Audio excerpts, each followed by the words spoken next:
I'm going to talk a little bit more about thriving at work.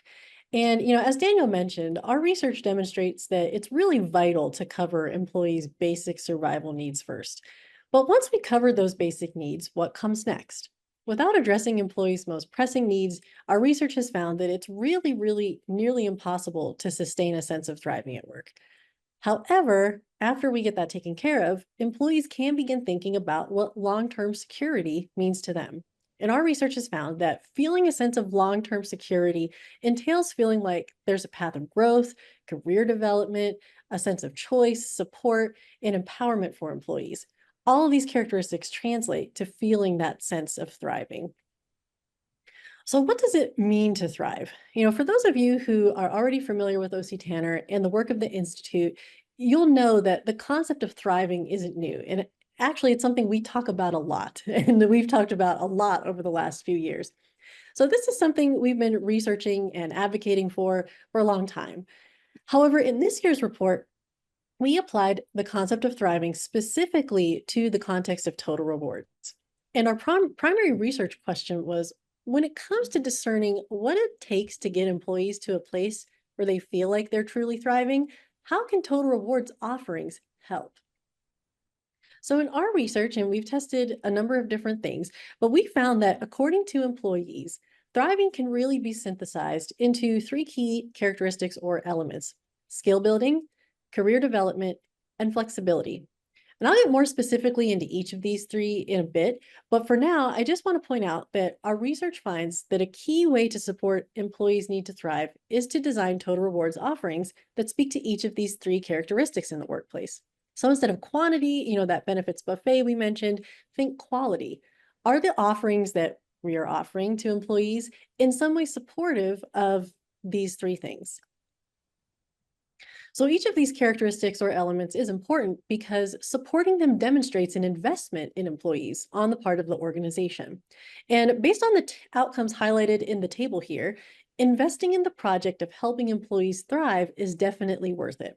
So for example, from this table, we can see that when employees feel their needs for flexibility, skill building, and career development opportunities are met, they're more likely to want to stay with the organization, feel a greater sense of belonging and fulfillment, and feel an amplified sense of engagement. As promised, I want to break down each of these characteristics a little bit more. And here's where we can really see where specific award offerings might be helpful in supporting each of these elements of thriving that we've identified. So first up, we have flexibility. And, flexibility is often thought of in terms of time and workspace flexibility. However, in our research, we found that from an employee point of view, it also encompasses the idea that employees feel empowered to manage their time, their projects, or what they work on, and that leaders and organizations support flexibility too.